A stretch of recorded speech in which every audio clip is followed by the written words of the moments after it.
Great. As everybody comes online here, please enter your name and affiliation in the chat box so we know who's with us today.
We have a good 45 people on the line now, Chair, so I think whenever you're ready.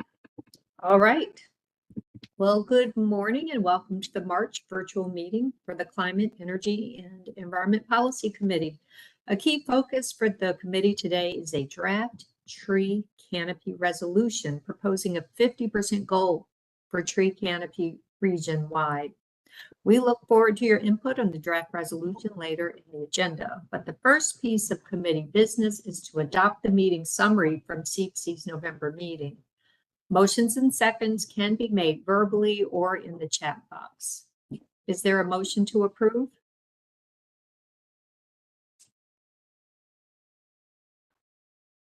Motion. Okay, thank you. A second? Second. Awesome. Any changes?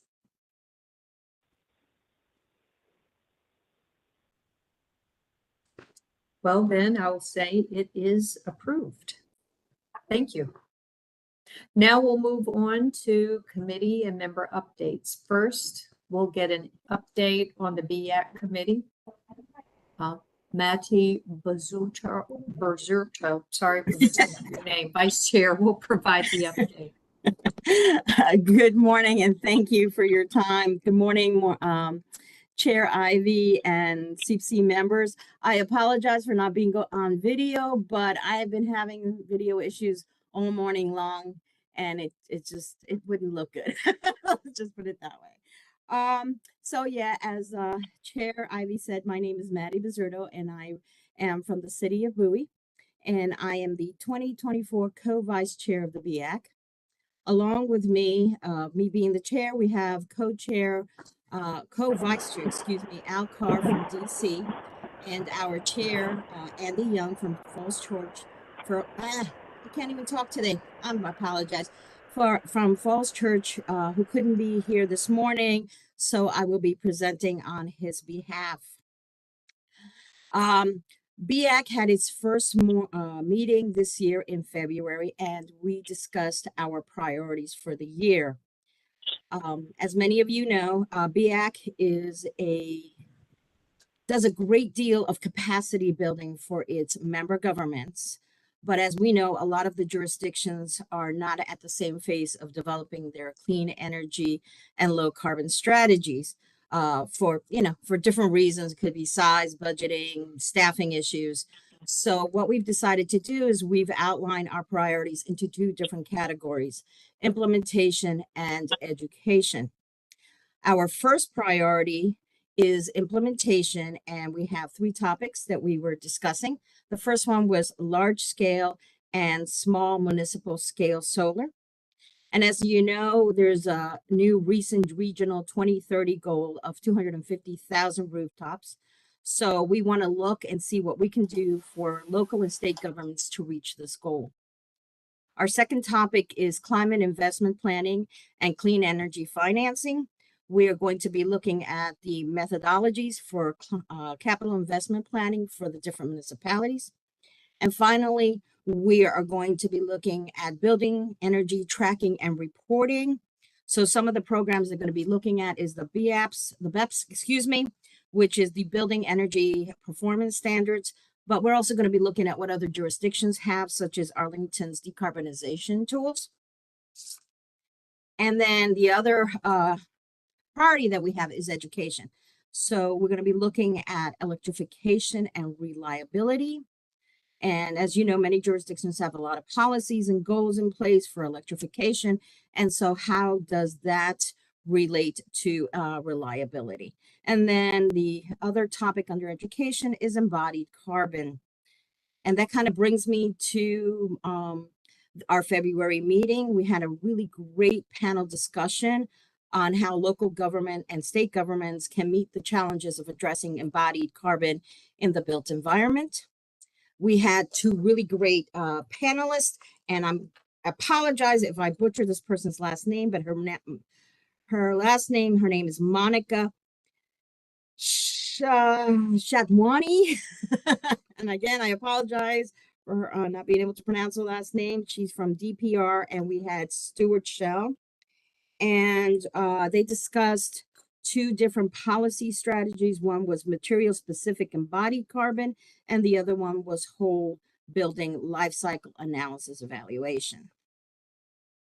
At our February meeting, we also got an update from COG on ICLEI's budgeting for the climate action training.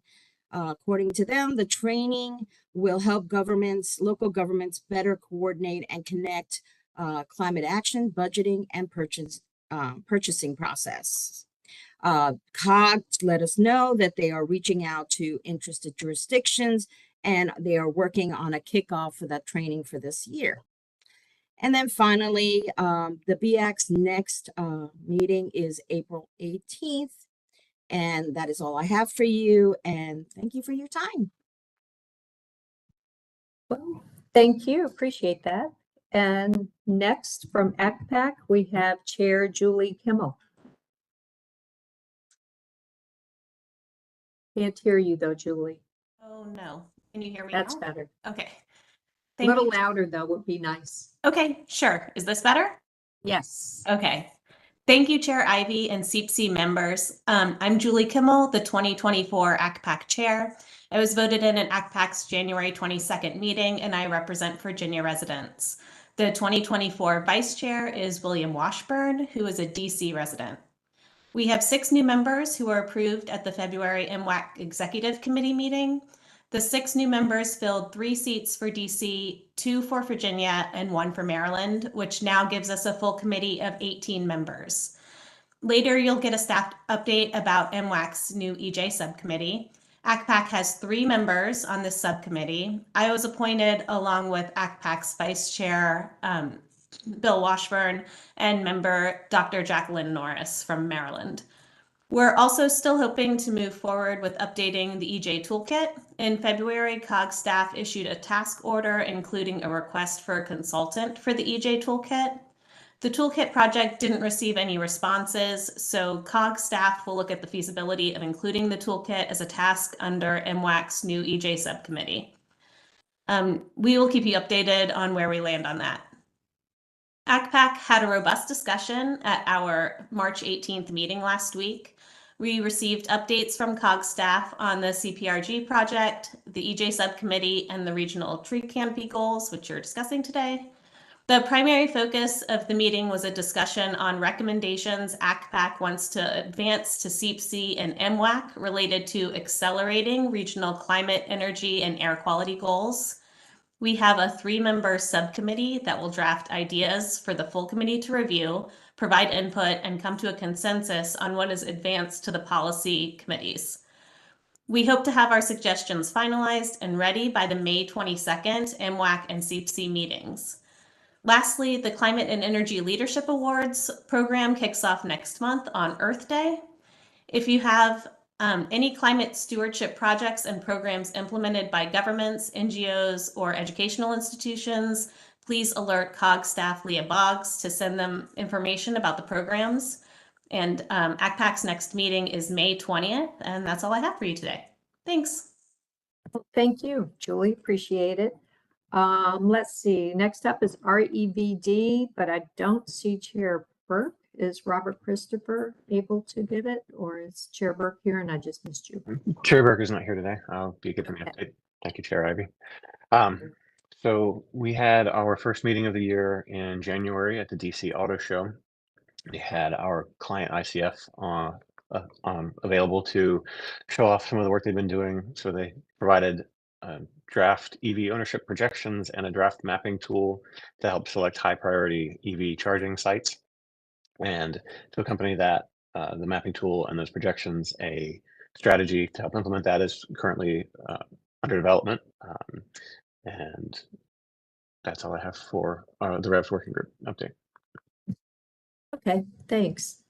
Let's see. I see Antoine Thompson's here. Do you have a Clean Cities update today?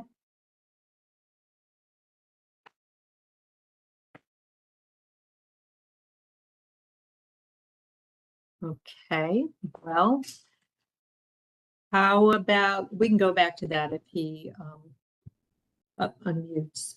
Do we have an update for the recycling committee from John Johnson or John Snar? Yes, hi, thanks, Chair Ivy. John Johnson is had something come up, so John Snar from Cox staff here. John Johnson's our new chair. District of Columbia, was from New York. I think you're echoing a little bit. I don't know what to do about that. I don't know what to do about it.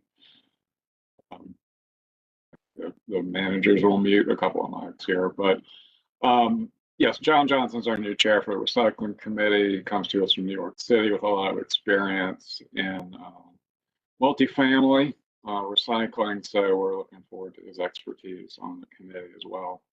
Recycling committee met last week on battery management. We had representatives from the District of Columbia, from Call to Recycle, which is the industry national battery recycling group, Fire Rover, which puts out fires in waste facilities, and Montgomery County Fire and Rescue Battalion Chief Ivan Browning. So we heard about latest developments in handling batteries, recycling them, preventing fires, which is a problem we have a lot in the waste industry. People throw away lithium batteries, but it's also a problem for the fire community in general. Just scooters and other things overcharging or having improper aftermarket batteries causing fires at homes and businesses. So to that end, the district has the first fully inclusive battery take back program or product stewardship program in the nation, and that just started in November. That includes alkaline batteries, interestingly. So doing a lot of work there, and on that theme, we are doing our second COG battery management campaign for the public, starting probably mid-April to mid-May.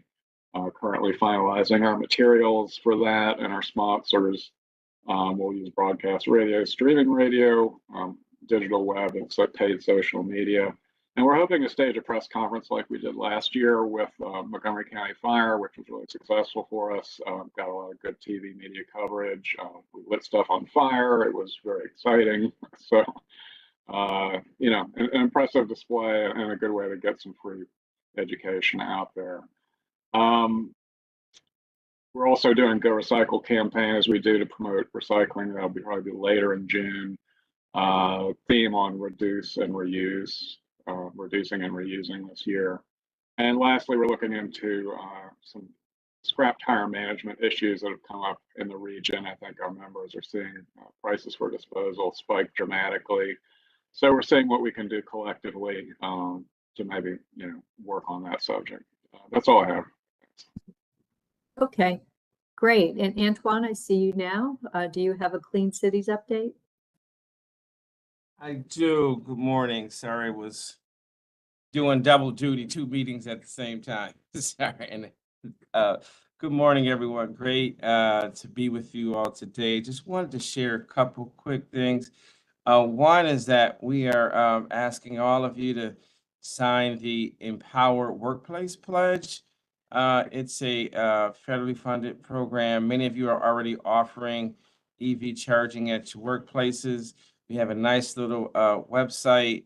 It just says that whether you're offering it or thinking about offering EV charging at your workplace, we'd love for you all to be on there. We'll give you a nice, beautiful certificate as well when you pledge. And if you already have it installed, we'll give you a nice frame certificate for offering workplace charging. Now, I know a lot of folks on this call are already doing that, so we want to salute you for being able to do that.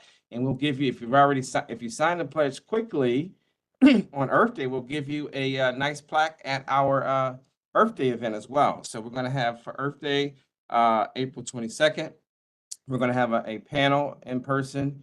And then we're also going to have a happy hour as well. We'll send that around. I believe, and don't quote me, it's going to be at the MLK Library at the rooftop thing there. They have the room and stuff like that. So I believe that's where it is. But we'll send that around and we'll make sure Jeff knows about that as well. The other big thing is there's a lot of funding out there for Department of Energy, even Maryland Clean Energy Administration has a number of grants that are open for medium and heavy duty vehicles. If you need letters of support for either the state or local grants, or for any of the EPA, DOT, or our Department of Energy grants, and some of the others, let us know. We're also looking to partner with people on grants as well. There are a tremendous amount in transportation and workforce development, which is kind of where we're focusing on in equity right now. Please let us know. We're here to partner with you, and really excited about a lot of the funding that's finally available. So let's go for it, and let's bring some of that money back home to our region. Thank you. Absolutely. We always need more money. So now it's time for us to get some brief local updates, and I want to see if anybody wants to speak. If you want to, you can put them in the chat. It's up to you. Do we have any updates from DC?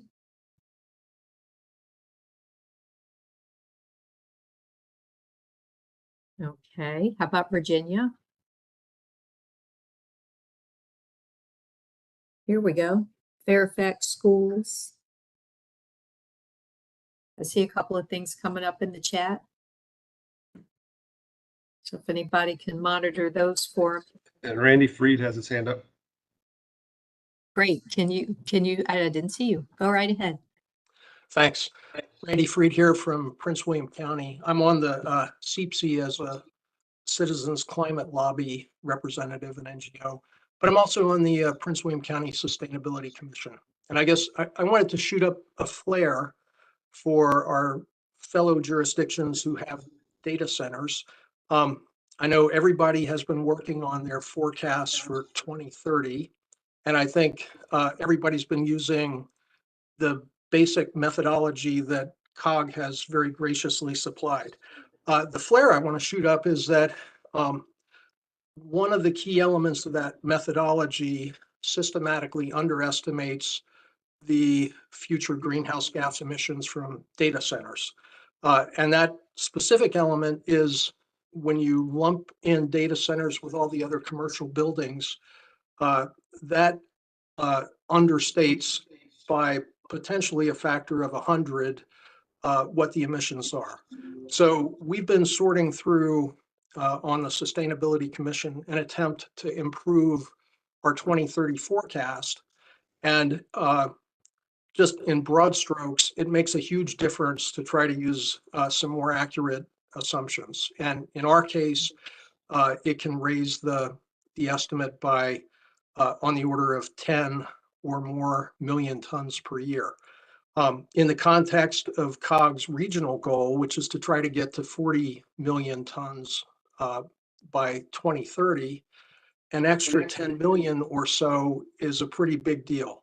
So just wanted to flag that this is an area that probably deserves some fairly significant consideration, both at the COG level and for the counties that have data centers. Thanks. That's really important. I know Prince George's County is about to get our first 2 data centers. I know it's nothing like what's going on in Loudoun County, but because of what we see on the news, it's definitely gotten some residents' interest. So yeah, we do have to pay a lot of attention to that. Did I miss anyone else from Virginia or DC? And then anyone from Maryland? Oh, wait a minute. I see a hand. John Morrow, Fairfax County. Thanks, Jolene. Yeah, I'm with Fairfax County and wanted to note that one of the recent hurdles to large-scale solar deployment has been a relatively new requirement from Dominion Energy asking customers of systems over 250 kilowatts to pay for a fiber optic line from the solar system to the nearest substation. That can add hundreds of thousands of dollars to the installation or more, depending upon how far the substation is away.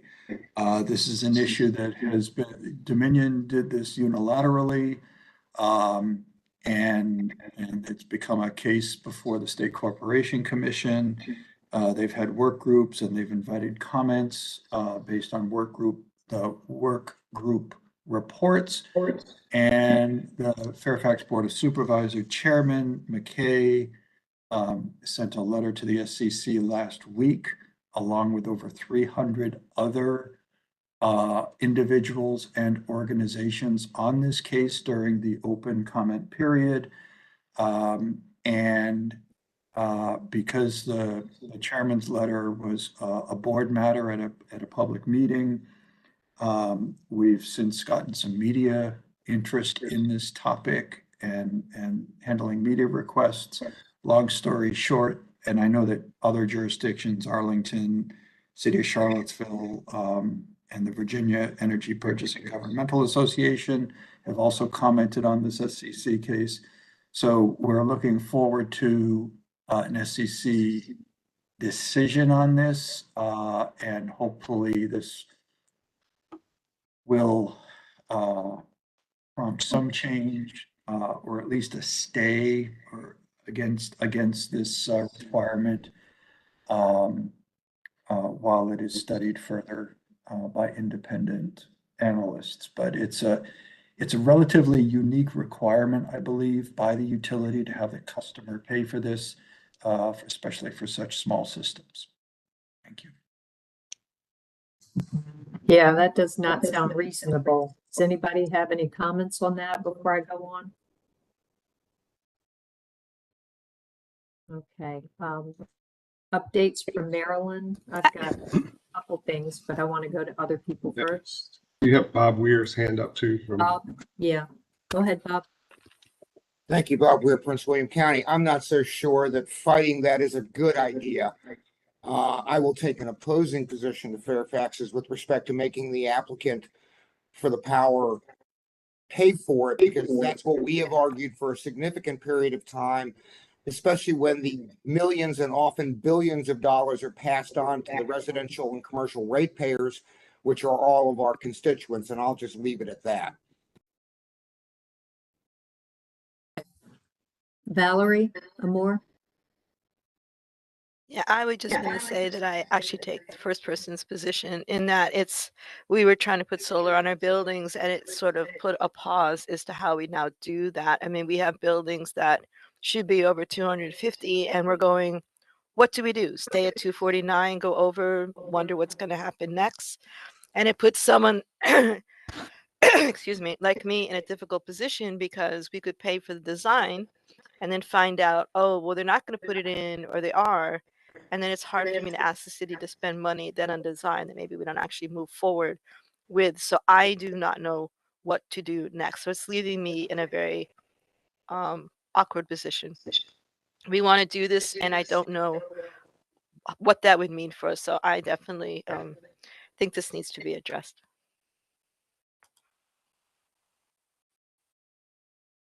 Okay. Well, thank you for that. It gives us a lot to think about, both of you. So, if I could just add real quickly, this is John Lord. I'm with Fairfax County Public Schools, but I'm also the vice chair of the Virginia Energy Purchasing Governmental Association, who also commented on this. And I agree with both John and Bob. I think the customer should pay for it, but I don't think it should be unnecessarily large cost requirements. And I think that's the real concern, is that Dominion put these gold-plated requirements for safety when the general industry standard is something that the customer could easily absorb the cost in a normal installation. But that's for the SCC to determine and expert witnesses to determine. But if anyone's wondering why is solar like stalled in Virginia and why has it been stalled since December of 22, there's your answer. It's been Dominion making it very, very difficult and expensive.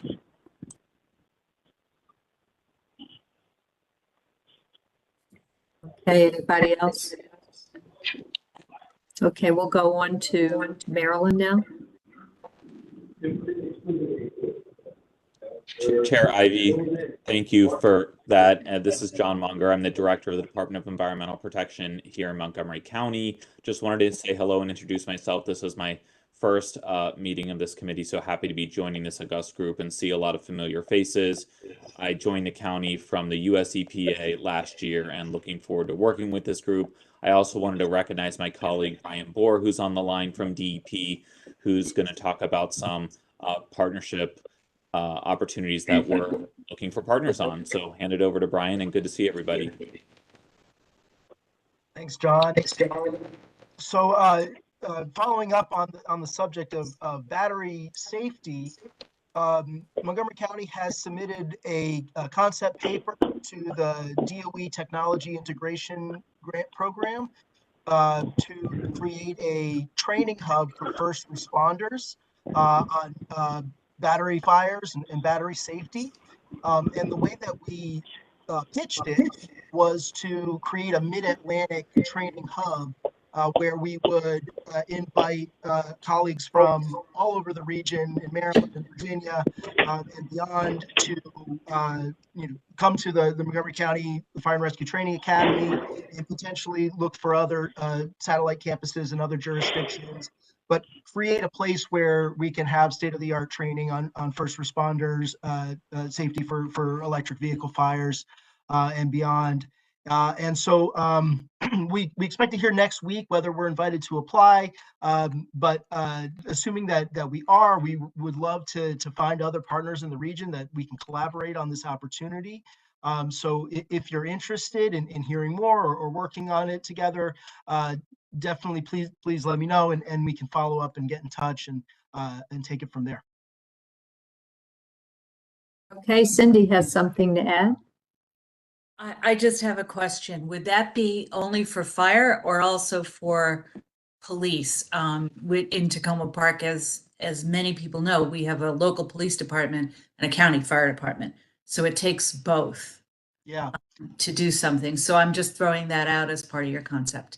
Yeah, for sure. The way we positioned it was training for first responders as well as second responders. So first responders to include police, but also to have content for people like tow truck drivers, fire investigators, people who would need to know that this information. And so, I'm not an expert on training first responders. We're hoping to work with our training academy and other experts to create this content, but that definitely hearing that need and getting that documented in the application is really important.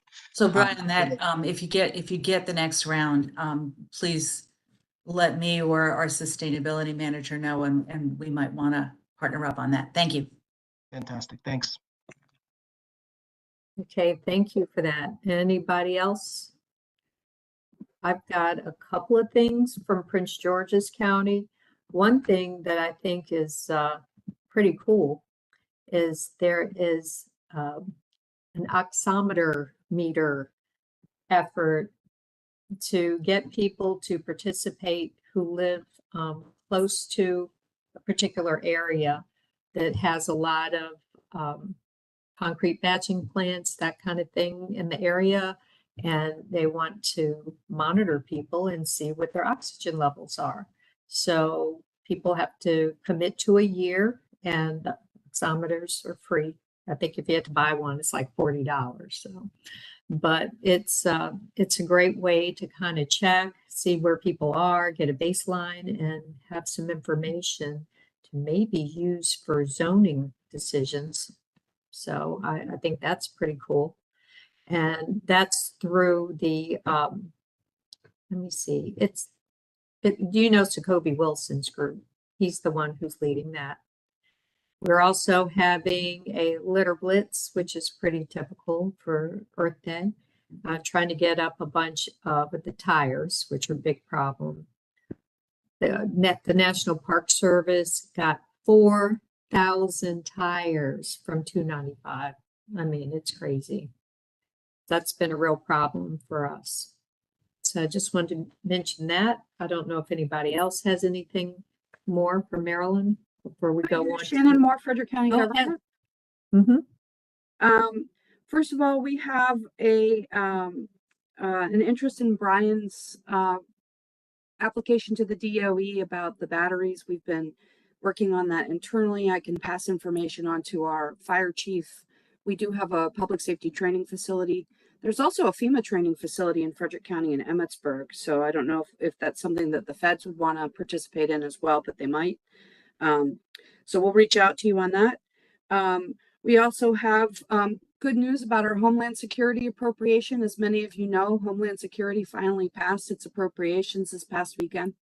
And Frederick County is receiving $1.275 million for its Prospect Center microgrid and resilience hub. That's our 911 EOC and a community-facing resilience.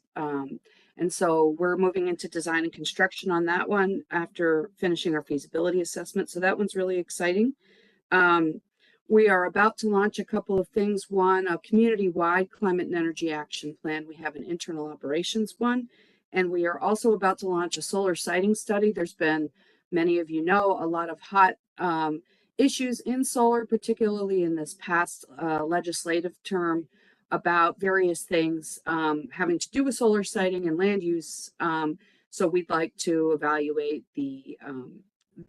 a number of different things having to do with solar, including the population-based share of the renewable portfolio standard and how much acreage it would take, and to update our zoning and to do some additional things. So we're excited about that. On the data center topic, we have the data center industry interested in coming to Frederick County, and that has also been a hotly contested issue on a number of different fronts. Our community-facing work group just completed its efforts. So if anybody wants to look at that, you could look up Data Center Work Group in Frederick County to see their recommendations. And we have learned a lot from our friends in Northern Virginia. So thank you very much for that. And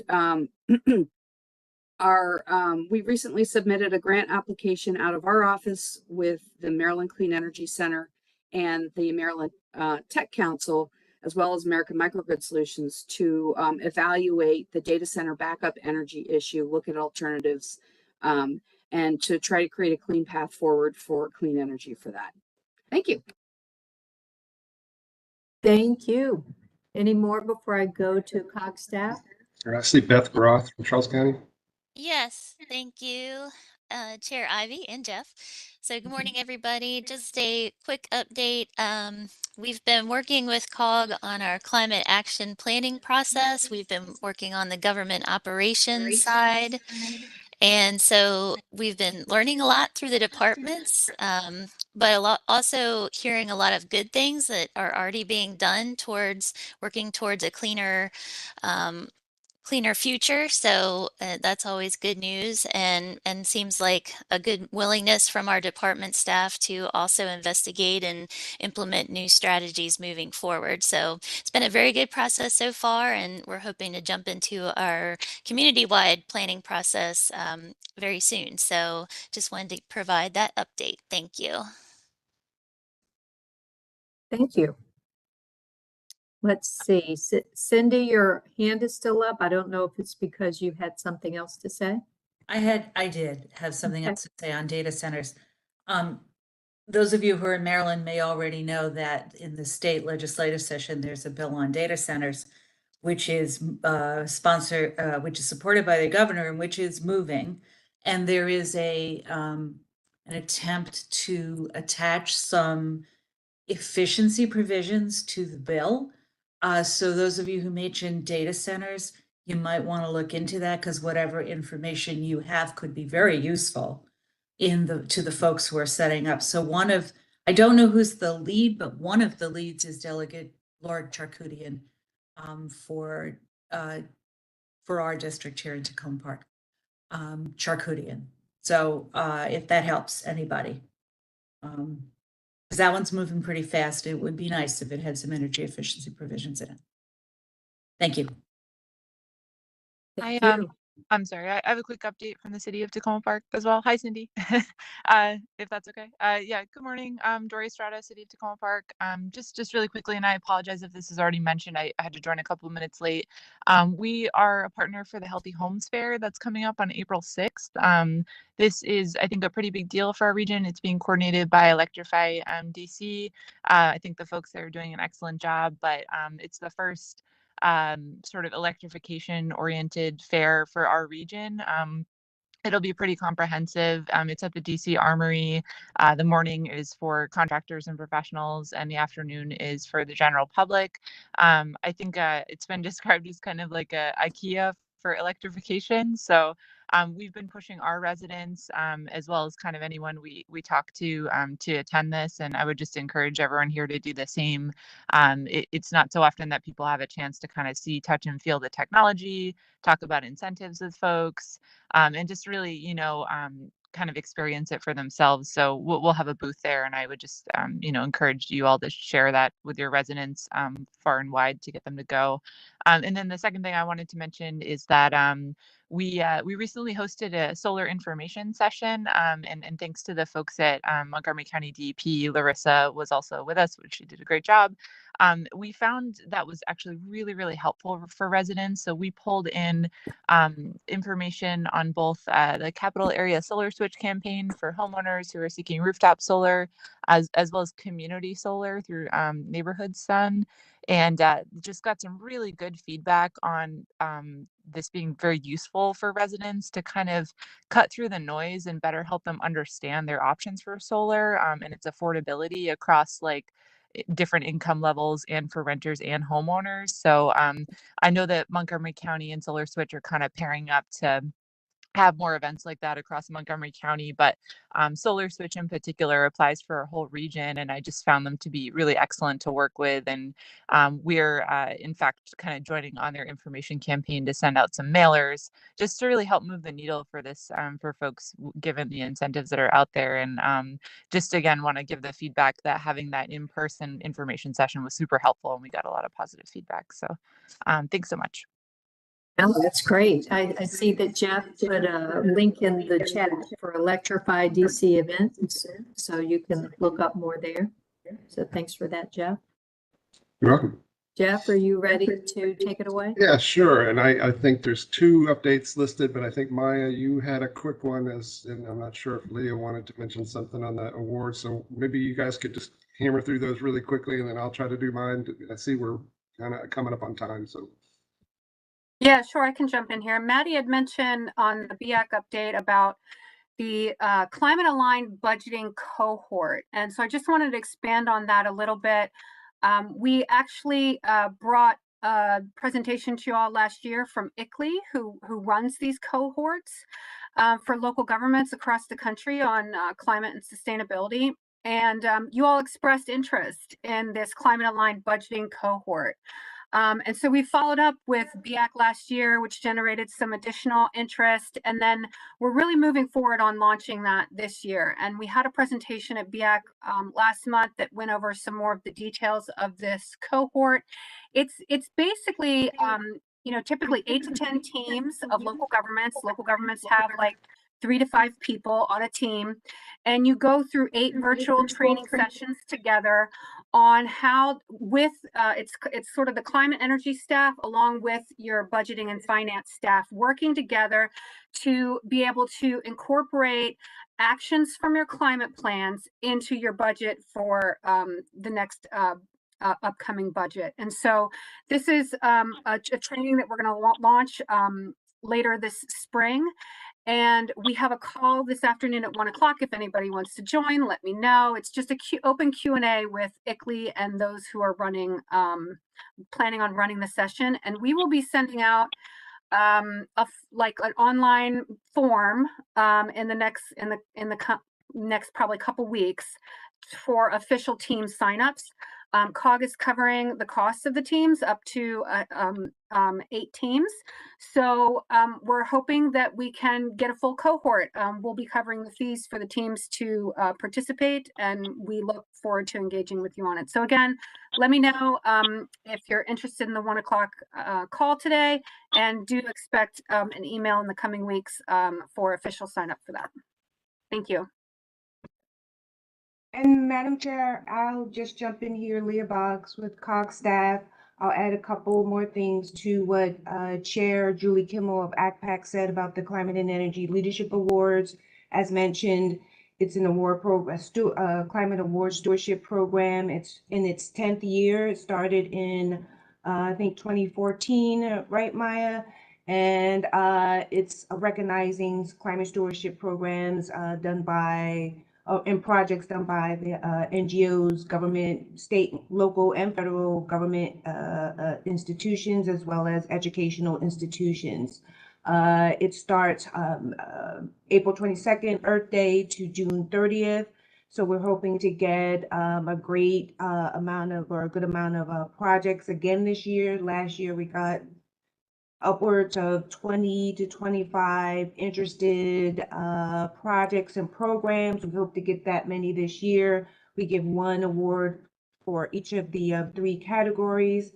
We are looking at, since it's in its 10th year, we are looking at sort of retooling the program, maybe next year, possibly giving or having sponsorships or sponsorship programs so that we can give actual cash awards. We're not sure of that, but we'll be looking at that in the next coming year to see how we can really kind of make the program a bit more, provide more material award and recognition to some of the programs and projects. That's it.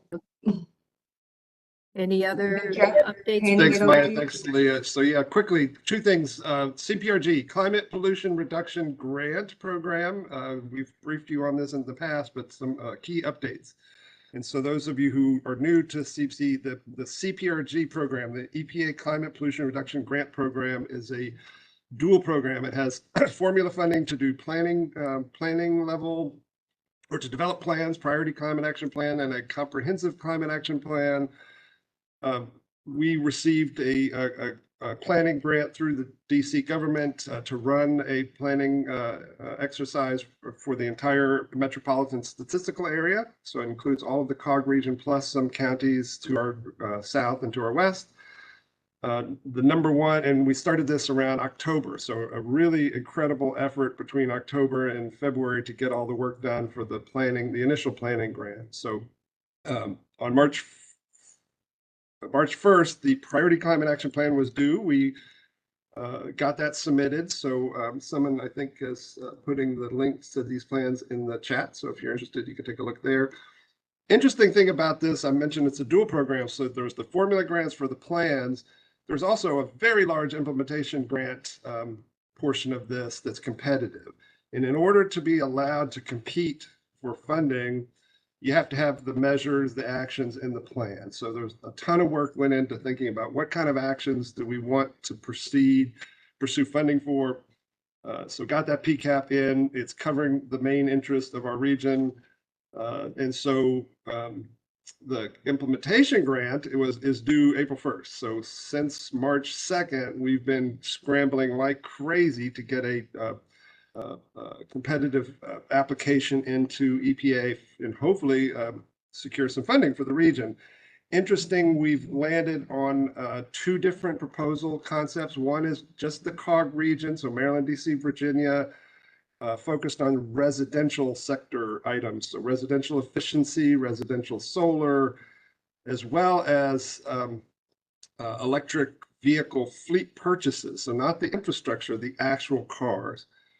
In addition to that, a really interesting, I think could be one of the coolest things about this grant, a workforce development portion of the application, including a number of active nonprofits that are doing some really good workforce development training in the region. So that is coming together this week. We have a consultant team supporting us, a ton of work. The second grant proposal is statewide in Virginia, focused on commercial buildings, given Virginia's challenges at dealing with commercial building efficiency in Virginia.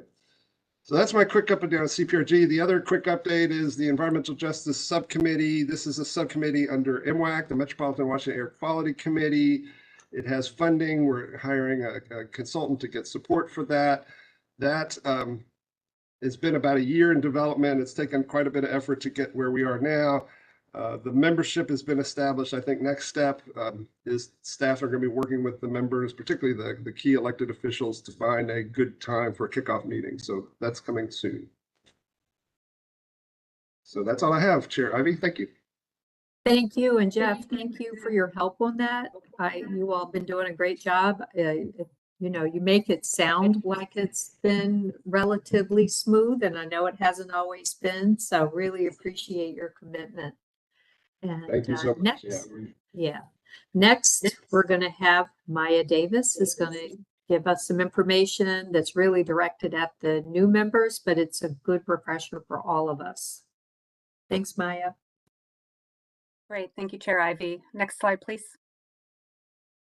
So every year in March, we just kind of do a really brief orientation for the new members who are joining us. And as Chair Ivy said, it's a good refresher. I believe you all know who we are about COG, but Region Forward is our common vision and mission for a more prosperous, accessible, livable, sustainable, and equitable future for all of our area residents. So that is like a key vision around all of our work feeds up into this at COG. And I'd also mention that Region United, which was adopted by the COG board the other year, that's also a key focus of how we get this vision from today to 2030. And climate change is certainly a good part of that. Next slide, please. So just wanted to highlight here, where does CEEPC fit in with all the various groups that we have here at COG. So we have 3 separate boards here that operate through COG staff. We have the Transportation Planning Board, we have the Metropolitan Washington Air Quality Committee, and we have the COG Board of Directors. And where CEEPC fits in is that we were created by the COG Board of Directors, and so we fall underneath them, along with a handful of other key policy committees. So most of the groups here at COG are going to stem within this group of committees on this slide. So they're going to be public advisors, technical advisors, working groups, that sort of thing. Most of it, if not all of it, falls underneath these committees listed on here. And so CEEPC reports up and advises to the COG board directly. Next slide, please. So again, we were created by the board, and we provide leadership and advise on climate, energy, green building, alternative fuels, solid waste, and recycling issues. And so all those committee updates that you heard for this first part of the meeting here were from these committees that we work on. And so they report up to us, they advise up to us, and we advise up to the board from here. And what we do is and why we get together is we are coming together to basically help support the region in meeting its climate goals. So our first climate goals that were advised by CEEPC to the COG board and adopted was for 2012, right? To be back down to 2005 levels by 2012, and we met that goal. And then the next was 2020, which was 20% reduction from 2005 levels by 2020. we met that goal, right? And the next goals coming up are 50% by 2030. That's going to be a big one, and 80% by 2050. We are also working towards becoming a more resilient region as well. So that's part of our goals, and our purpose and our mission is to work together, learn together, and implement together so that we can get widespread implementation to support meeting these goals. Next slide, please. So this group at CEEPC, we talk a lot about the policy level work and that needs to happen. And as you'll hear in the next presentation, we talk about legislative work and a number of other things. But what's listed underneath the CEEPC group here is what committees, technical committees and public advisory committees that are advising up to you and working to support the implementation of these goals. And so you heard from BEAC, or the Built Environment and Energy Advisory Committee. That is a committee of your local government, energy and sustainability managers mainly. And they do a lot of this technical work around building codes and energy efficiency and decarbonization. The legislative committee is a small group mainly of elected officials and some staff from local governments who are advising on during the state legislative season. We have the Recycling and Solid Waste Managers Committee because moving towards zero waste is part of our climate plan. We have the Tree Canopy Subcommittee, who you will be hearing about. The climate plan calls that you all adopted and finalized. The last one was adopted in 2020. So that calls for sequestration and resilient green infrastructure. And so this subcommittee is working to support the region in that area of the climate plan. And a newer group is from last year is the Regional Electric Vehicle Deployment Working Group. And so we'll be hearing more from that group this year. So these are all really technical advisory groups in a lot of ways. The CEEPC Legislative is sort of like the policy, a state policy advisory group. And then we have the Public Advisory Group. So it's the Air and Climate Public Advisory Committee, and that has 18 representatives from the public from across the region. So we have, 6 from Maryland, 6 from DC, 6 from Virginia, and they help advise on that work. Next slide, please. So here's the membership per the bylaws. We have members from each of our COG member jurisdictions. We have state representatives. We have a variety of stakeholder representatives, some of which you heard from during the updates today, like Randy and John. And then, we usually automatically have members of the board and the Air Quality Committee and the Transportation Board that are on this committee, but each year we try to double check and make sure, and the bylaws call for adding somebody if they aren't already in the mix of this group, because we do like to make sure that we're coordinated on the committee scale, and the staff are working in the background as well to stay coordinated. Next slide, please. So we always want to make sure we have a quorum before voting on anything. So for instance, I was checking to make sure we had a quorum before the chair called for a vote on the last meeting minutes. So we sort of do that in the background to make sure if there's a major vote coming up at a meeting, we try to alert you a week before when we send out meeting reminders of what the vote coming up is about to be, and ask for your participation. Next slide, please. So you have a variety of staff that are supporting this group. Some of these faces you might have seen, some of them you might not have seen or as often. But you've heard from Jeff, me, and Leah today. Tim and Alyssa are working on the background right now. You've heard from Robert. Tim and Alyssa are working in the background now on this webinar to keep this moving smoothly. And of course, Kanti Shrikant is our sort of leadership level folks here. Next slide, please. So that's it. That's all. That's the big overview. We're just here working together on, implementing these climate goals and these climate plans so that we can meet our mutual goals. And thank you, Chair. You said just, Maya. That's a lot. So thank you. Are there any questions that anybody has for Maya? And if I don't see your hand, please just speak up. Okay, well, thank you, Maya. Appreciate that. And Robert Christopher, you're up next to take care of the legislative sessions that we're tracking different bills.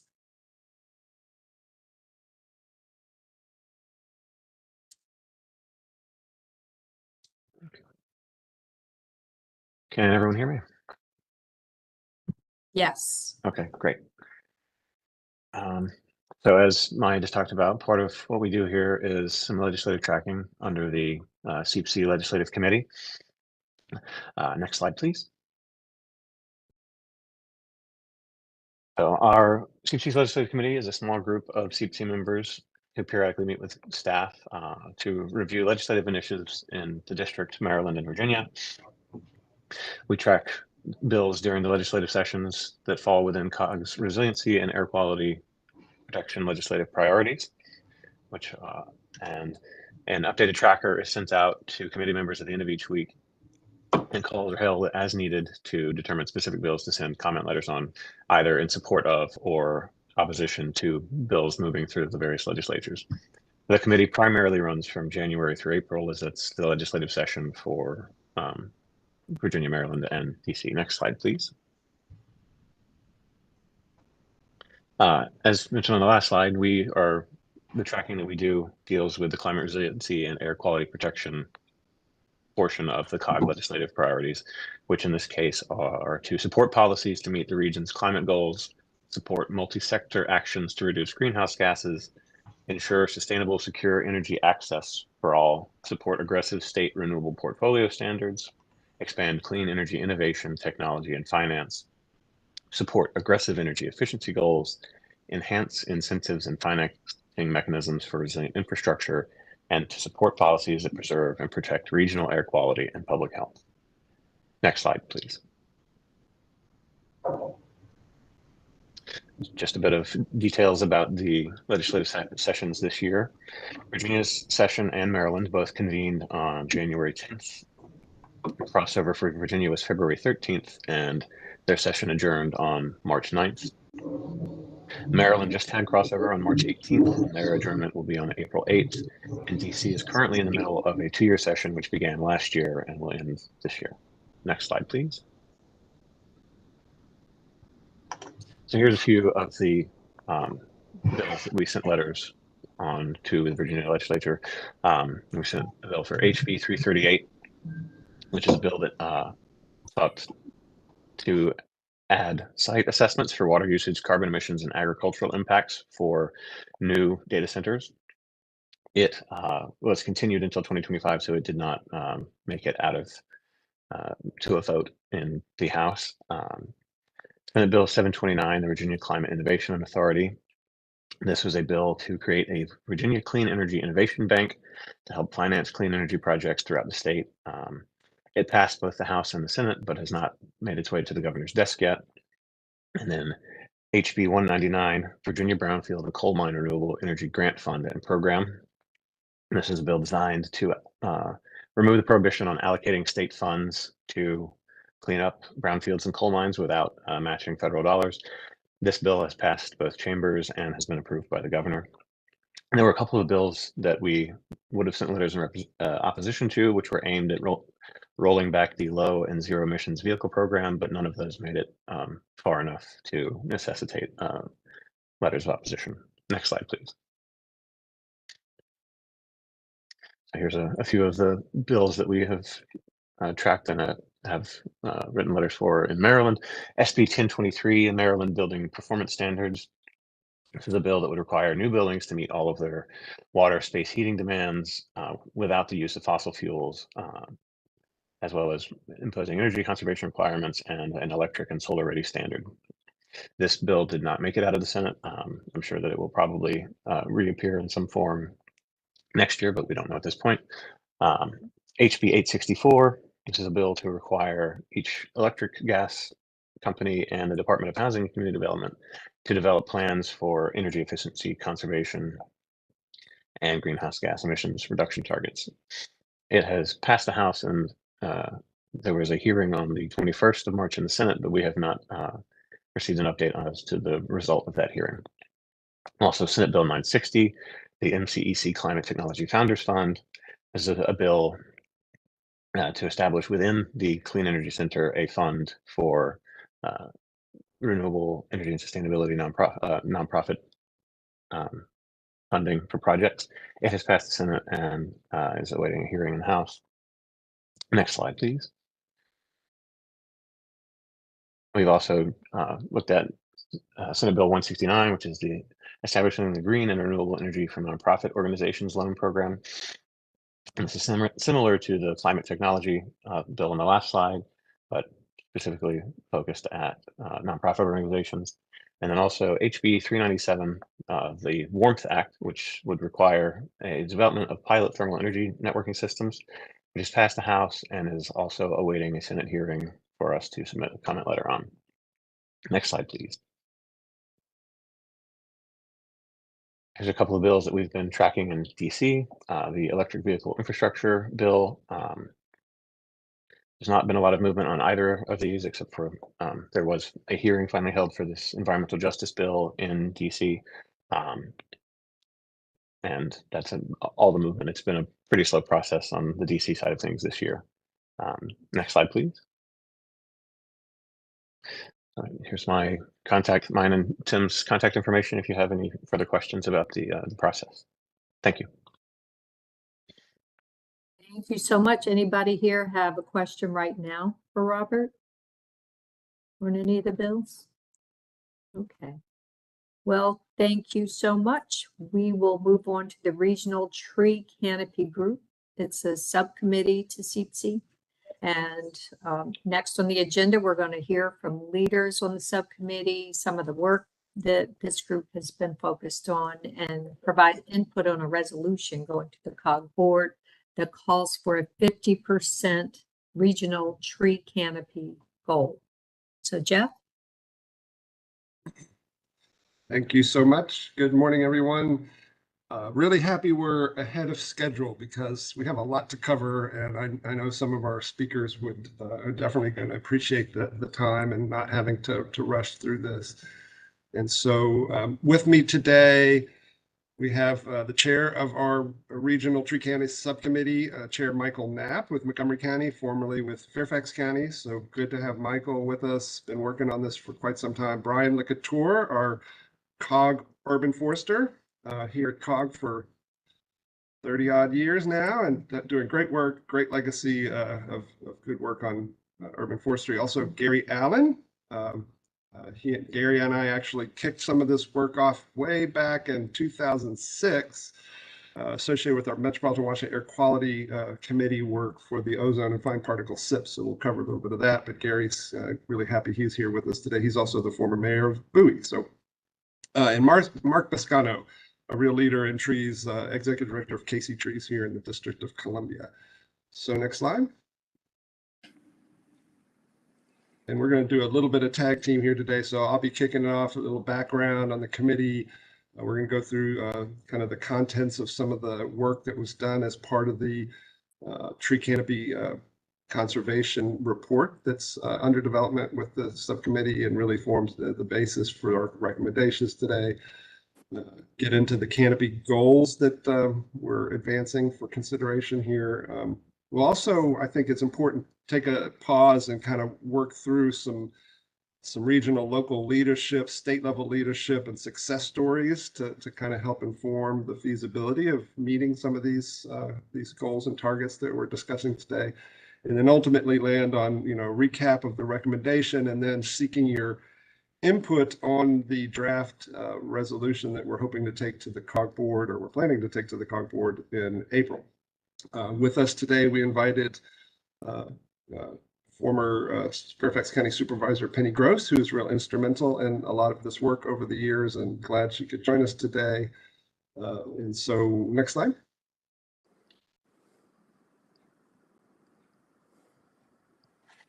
So as I mentioned, quite an interesting history. dating back to 2006. So at the time in 2006, I was actually hired in 2004 here at COG to run the technical advisory committee for MWAC. And at that time, we were very active in developing the state implementation plans for ozone and fine particles. Right around that same time, EPA released some interesting guidance. For those of you who are not familiar with CEEPC, those are federally enforceable documents. So once adopted, submitted to the EPA, going through the Federal Register process and become final rules, the measures in those plans become federally enforceable. And so usually the focus is on federal and state and regulatory measures, since those would be enforceable, like emission control limits on power plants and that kind of thing. So EPA at the time actually issued some new guidance on to really foster local government voluntary programs. So things that would be tough to consider kind of state regulatory enforceable, but directionally correct, things that we know we want to do to improve air quality. And so they put out this concept of a voluntary bundle. So we could put in a variety of measures like wind power purchasing. And in this case, Gary and I worked on a measure that went into that voluntary bundle. It's focused on urban heat island and tree canopy. And so that was kind of the initial push, at least within my shop, to kind of look at the tree canopy. That then made it into both the CEEPC for ozone fine particles in the 2007-8 timeframe. Right around the same time, you guys may recall, the 2008 COG climate report was adopted, which also included some nature-based solutions, tree canopy recommendations. We then, we formed the COG Climate, Energy, Environment Policy Committee, CEEPC. It's actually got the wrong date there. It was not 2012. I think it was back in 2009. But and as part of that, there was an ad hoc regional tree canopy work group. That work group spent time developing what we call the tree canopy management strategy, and that was developed by the 2017-18 timeframe. And then in 2019, the COG board established the Regional Tree Canopy Subcommittee under CEEPC. And I'll show you that resolution in a second, but the main products that the subcommittee led by Michael Knapp worked on was the Regional Resource Guide. I like to call it a field guide on tree and urban forest conservation best practices, so kind of local ordinances and program requirements that at the local level that serve as best practice. The group calls it the cookbook. So real interesting resource material for our local forestry programs in the region. The COG board called for establishment of regional tree canopy goals, bringing us to what we're talking about here today. And then what's pending, upcoming, would be the resolution calls for the regional tree action plan. So next slide. And so I won't read this, but this is the actual text from the resolution. And you can see that the highlighted part there, what we're talking about today is the canopy goals piece of what will then become a forest action plan to support that. Next slide. All right, Jeff, that's where I'll take over, right? Yep, sure. Okay, so Thanks, thanks. Is the audio okay? Yeah, you sound good. Okay, I'm getting a little feedback here. As Jeff mentioned, I'm Brian Lecature. I'm the COG urban forester, regional forester.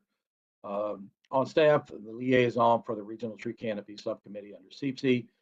This is this slide. It represents all of the folks from the region that we put together for this committee. Some people may note that some of these folks have since retired and moved on, but their contributions are still reflected in the work that we've done, and so that's why they are listed here. But it was quite a robust committee of folks. Actually, maybe even a little bit bigger than this when we started, with some climate and energy folks that some of whom made their contributions and then left. So this is the group that we have been working with, putting together all of the publications that we've done thus far. So next slide, please. So this slide with the robust Swiss Army knife that a lumberjack might carry is representative of the indispensable components that public infrastructure of trees.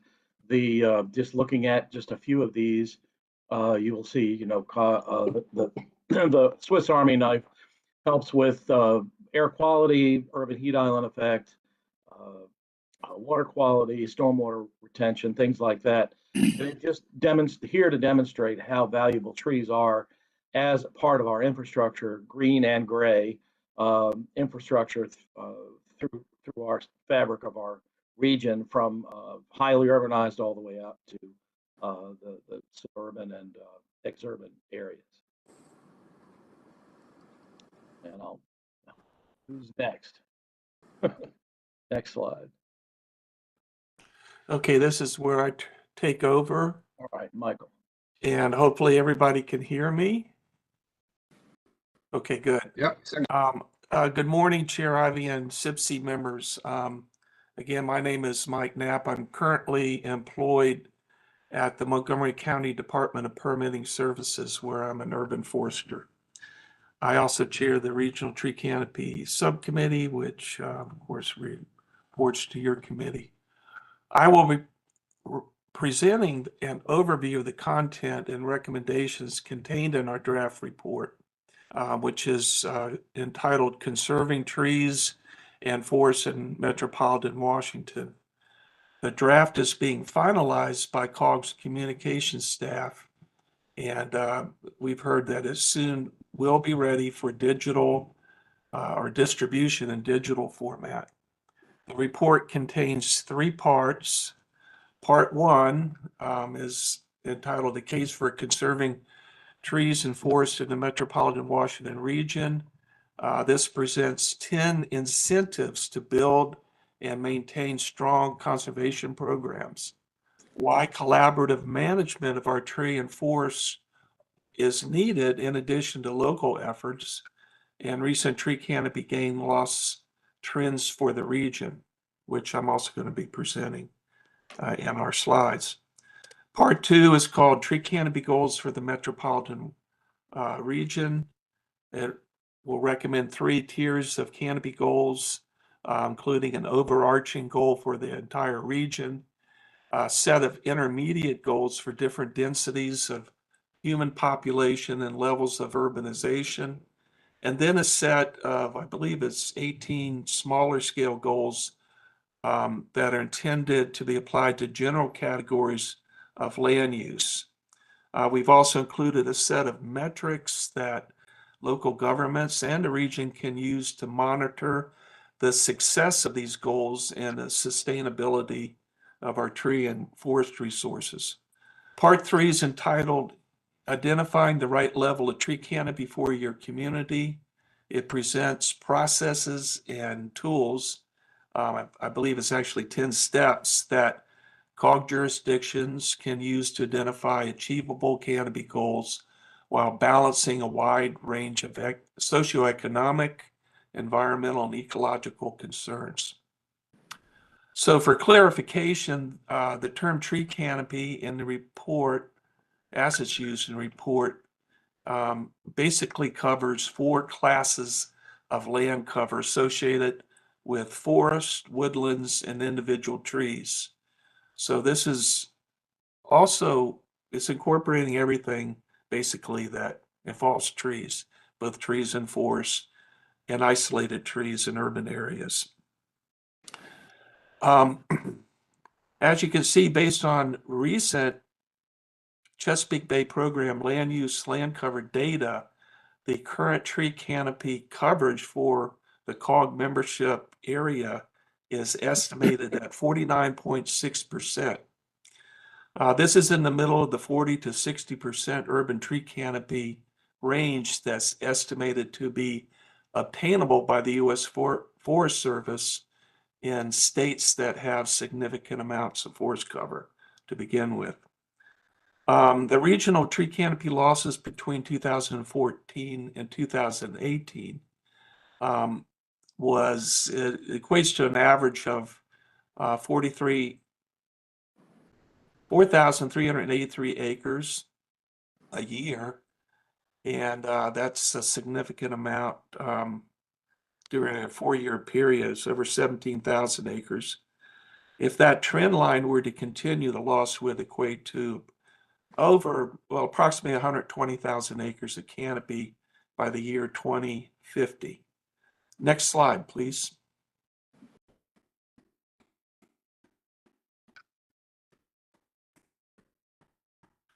The report provides a breakdown of jurisdictional tree canopy levels and gain loss trends derived from the Chesapeake Bay land use land cover data. And again, this is based on 2014 and 2018 trend lines. 2018 data is the latest that the Chesapeake Bay program has released, but they're going to release another set of data that we can use to update our information and goals, I believe, in 2025. Next slide, please. As you can see, some of the jurisdictions actually, most sustained a loss, but some actually gained tree canopy. We use this particular data, which covers the entire COG landmass, and this provides an opportunity to evaluate the impact of different tree conservation strategies and measures on future tree canopy levels. So we used the 2014, 2018 trend lines and applied different levels of tree planting and tree preservation to project 3 alternative scenarios as shown in the bullets on this slide. Next slide.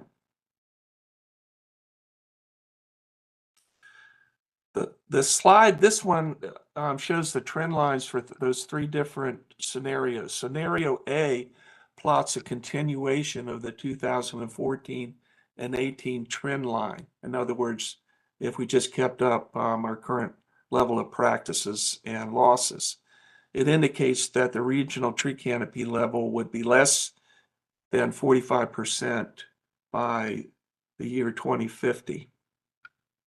Scenarios B and C show the impact of different levels of tree planting and tree preservation during land development. B and C indicate that the 120,000 acres of canopy loss projected by the 2014-2018 trend lines can be significantly reduced by a robust regional tree planting effort and stronger efforts by local governments to require tree preservation in modest amounts of existing trees during the development of land. Next slide, please. Tree canopy loss is associated with losses of environmental, ecological, and socioeconomic benefits and services. This slide shows the consequence of a 10% loss of our existing canopy levels in the region and equates it to environmental services. As you can see, the losses are significant. The reality is that our region has to take steps to mitigate future canopy losses or pick up the bill in one form or another, either through funding and building alternative technologies that provide the same level of services the lost tree canopy provided, or experience a decrease in regional environmental quality and economic vitality. Next slide.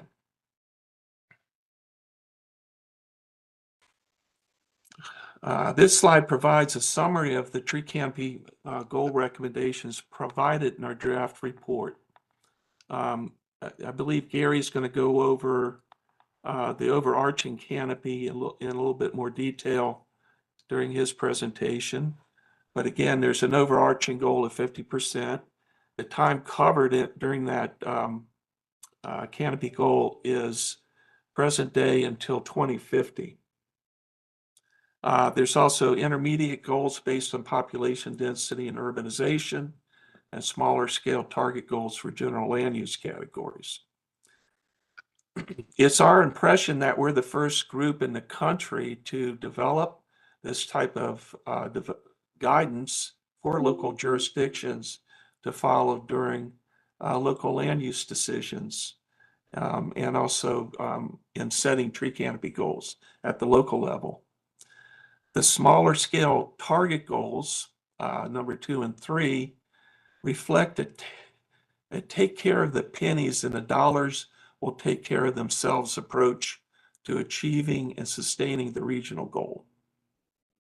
Next slide, please. This is a table showing the intermediate goals based on population density and urbanization. These goals are intended to help COG communities set and monitor tree canopy goals for areas such as political sub-boundaries, watersheds, planning districts, census tracts, or even entire jurisdictions within the COG region.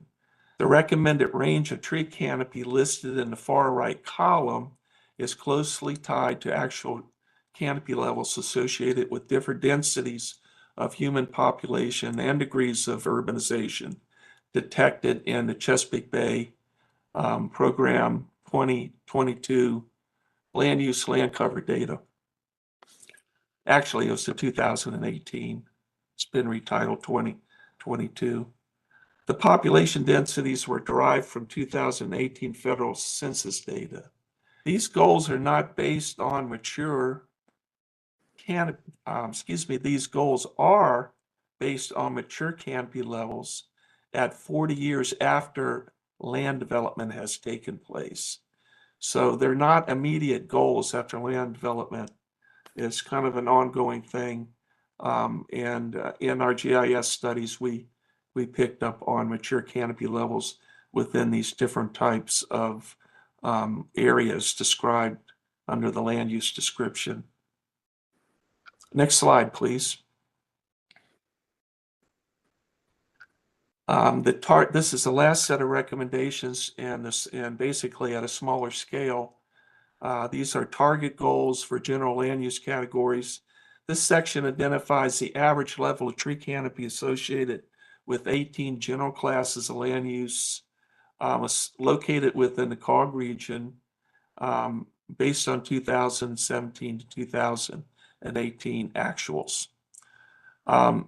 The smaller scale target goals that jurisdictions are provided on, it's actually a range on the 2 columns on the right-hand side. These are intended to be achievable in 40 years or more after initial land development has taken place. So again, we want to assure people that we don't think that, land use cases should immediately provide this level of canopy, but this is after the developments have matured and the trees canopies have expanded over a 40-year period. Next slide, please. This is basically shows the remainder of the 18 land uses, and you can see there's a wide variation in the data, some of which was not provided in the 2018, so we actually had to project this based on our professional opinions in categories 11 through 18. Next slide, please. Okay, so that ends the overview of the report itself. What we want to transition into now is we'll take a look at examples of leadership in tree conservation that have been demonstrated in the region in the past and at present. I'm going to cover Tree Conservation Authority in Virginia. I worked in Virginia for many years, and I actually wrote some of the tree conservation, so I'm very familiar with it. I work in Maryland now, but I wanted to make that statement to make sure that people knew what I was talking about. Next slide, please. Go to the next slide. Okay, so the The legislative efforts in the Commonwealth of Virginia started back in 1989. Very little in the code about trees up to that point. The Virginia General Assembly enacted two bills. One was entitled Replacement of Trees, which focused on requiring land development sites to provide certain levels of tree canopy after 10 years' time, primarily through tree replacement. And then there was another ordinance another enabling authority which had limited application called Tree Conservation Ordinance, which allowed local jurisdictions to regulate the preservation and removal of a limited number of tree classes. This did not have widespread application to types of or categories of trees outside of heritage, specimen, memorial, and street trees, so it had limited application. There are a lot of jurisdictions throughout Virginia that adopted both of these. However, the replacement of trees was limited to jurisdictions that had a population density of 75 people per square mile or more. So it was not applicable to all the Commonwealth. Next slide, please. In 2018, the General Assembly passed another bill, 15.2961.1, and this was entitled Conservation of Trees During Land Development. Actually had a longer title than that, but this particular bill, which was only applicable to Planning District 8, which is essentially Northern Virginia, allowed jurisdictions to place greater emphasis on the preservation of trees during land development than previous legislation. In fact, it kind of reversed the older replacement trees to the preservation of trees. They also allowed other types of credits to be provided, including a creation of a planting fund when developers didn't have enough room to plant trees on their sites, and also they could also use tree banking outside of the jurisdiction as long as it remained in Planning District 8. Fairfax County was the first to adopt this. I think they're actually the only ones to date that adopted this. They adopted a local ordinance back in 2009 under the leadership of our own Penny Gross. She championed this at the local level, I want to add. Next slide, please.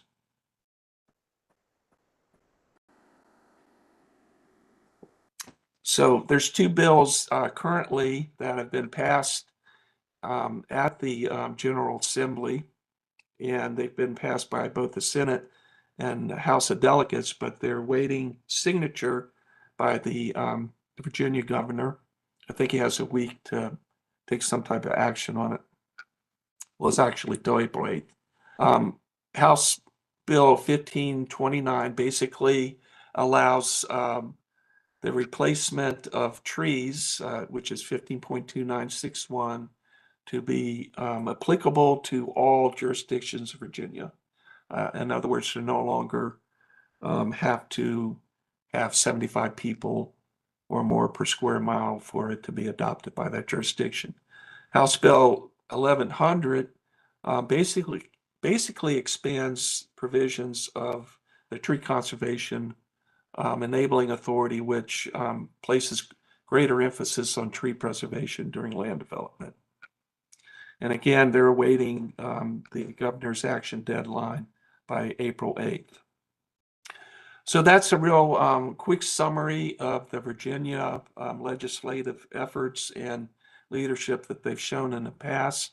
We're going to hand off the next slide to, I believe, next slide, please. I want to make sure. To our next speaker, who is Gary Allen, who Jeff has provided some introduction to. But I want to make sure everybody understands that Gary really is the champion behind this tree canopy goal. Has been pushing it for years. So Gary, take it away, please. Thank you very much, Mike, and thank you for your leadership in this area since, since the COG efforts were begun back in 2007. Next slide, please. In this area, the Washington metropolitan area has always been a leader in tree canopy preservation and protection in the Washington metropolitan area. The initial thing was based upon a surge in growth in the Washington metropolitan area in Montgomery and Prince George's County, when local leaders and stakeholders began to grow more and more concerned about the method within which areas were developed in the area, which began always with a clear cut. And that means that all the trees on a given site were removed before the development process began. And they began to think about how we could preserve and mitigate the damage that many people perceived was a part of this process. That really reached a peak in 1990 with some new leadership in Prince George's County and the introduction of what was then called the Woodland Conservation Ordinance. It was a groundbreaking piece of legislation for Maryland and frankly for the development processes nationally, for it gave time, direction, and specific requirements for lot development for the preservation and mitigation of tree loss, which was what its focus were, to mitigate the ongoing loss of trees during the development process. That was the goal at that point, and the county wanted to be a leader in that process and remains so to this day to a large extent, because in 2024 in Prince George's, it's now has the Woodland Conservation Ordinance on its agenda again and is looking to upgrade it in light of recent state legislation in the past year. Next slide, please. Prince George's County's work was so successful, as a matter of fact, and so widely supported by the public that it was almost unanimously adopted by the Maryland General Assembly the following year under the leadership of then Governor Schaefer.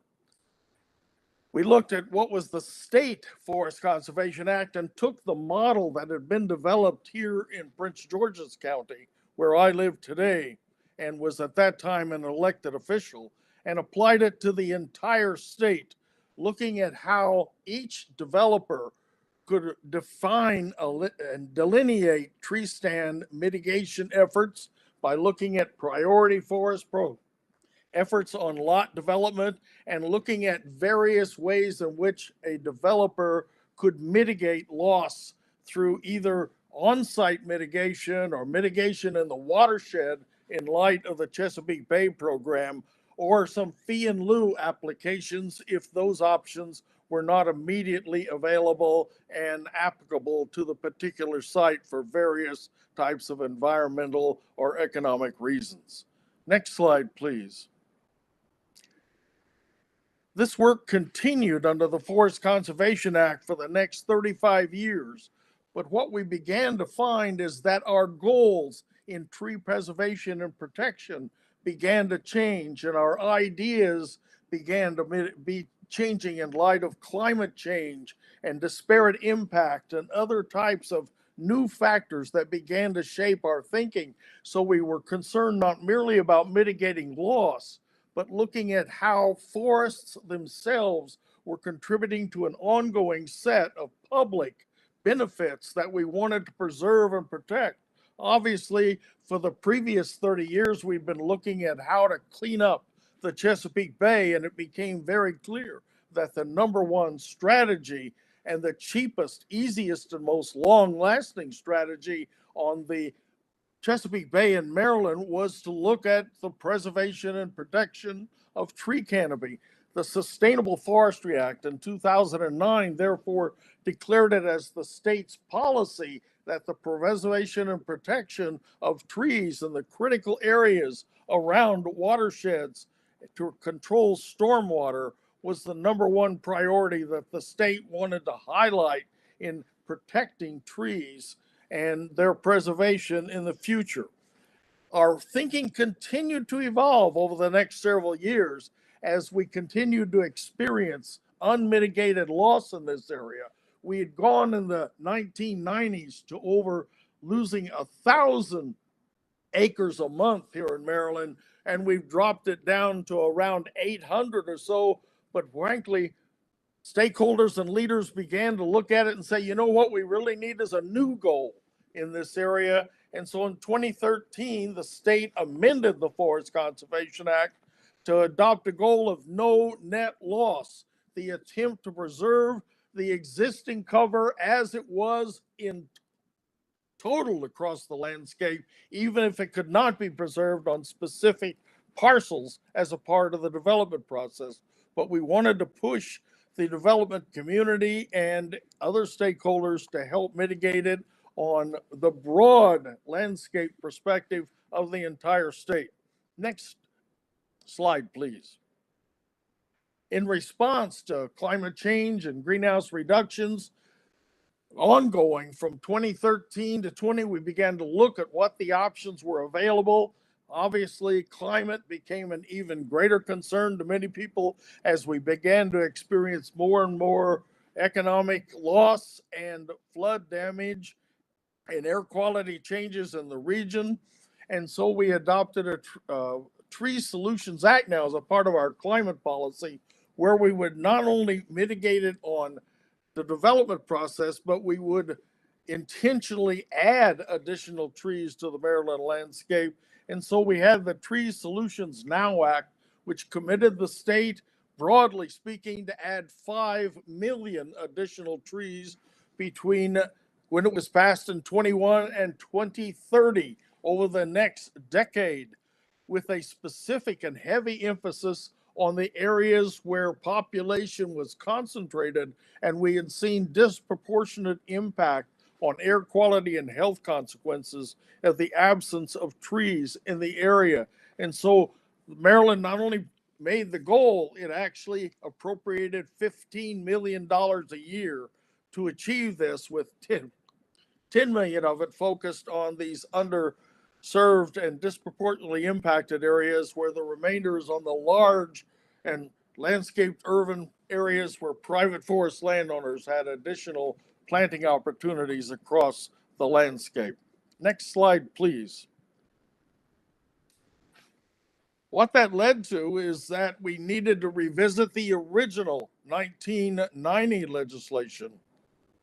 And so the Forest Conservation Act itself was updated, not merely to mitigate loss, which previously had a standard of roughly 50% of all loss had to be mitigated.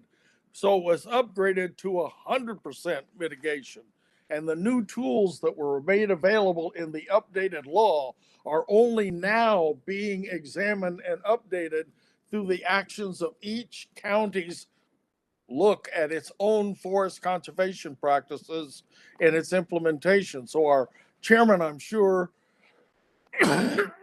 is familiar with the ongoing bill that appeared just yesterday before a committee of the Prince George's County Council to look at the upgraded the Woodland Conservation Act. Next slide, please. What it says is that over the last 35 years, the region, as reflected in Mike's comments about Virginia, my comments about Maryland, and the additional comments you'll hear about the District of Columbia, has a step at a time approach to this. We set some goals. We try to reflect the current goals in the public mind and in leadership's positions.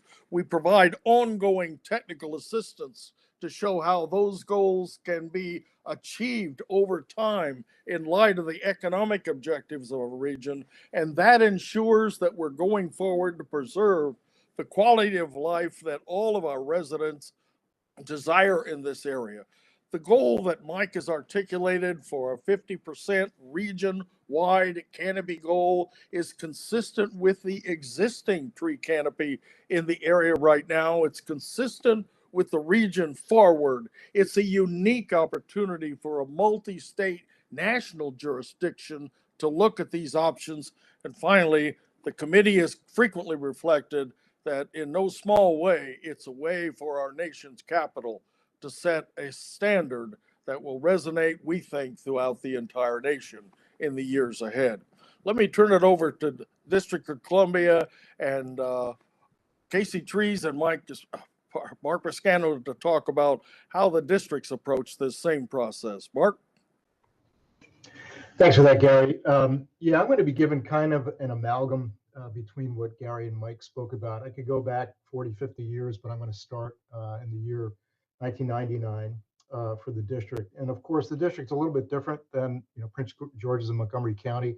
A lot more people, very rough cut numbers, about 700,000 folks, 70 square miles versus about 1 million each in both Montgomery and Prince George's County, and about 400 to 500 square miles each for those jurisdictions too. So it's a little bit different, but the same kind of spearhead in terms of trying to achieve canopy goals and by establishing them for one, and moving forward, as Gary mentioned, in a step-by-step process to try to get to them at some point in the future. So anyway, to roll it back to about 1999, which was when Mayor Anthony Williams was elected into office. He came in, oddly, for a big city mayor at the time, with a platform of trees. And the folks in the district loved their trees. And at that point in time, it had been about 15 years of neglect, and there had been a lot of issues. And in the mayor's words, and I remember this clearly, I used to work for him years and years ago. He said, the city doesn't take care of its trees, doesn't take care of its people. And that really carried a lot. And folks loved it. And he worked really hard to try to achieve some basic goals and objectives, and he did. And it started out really in 2002.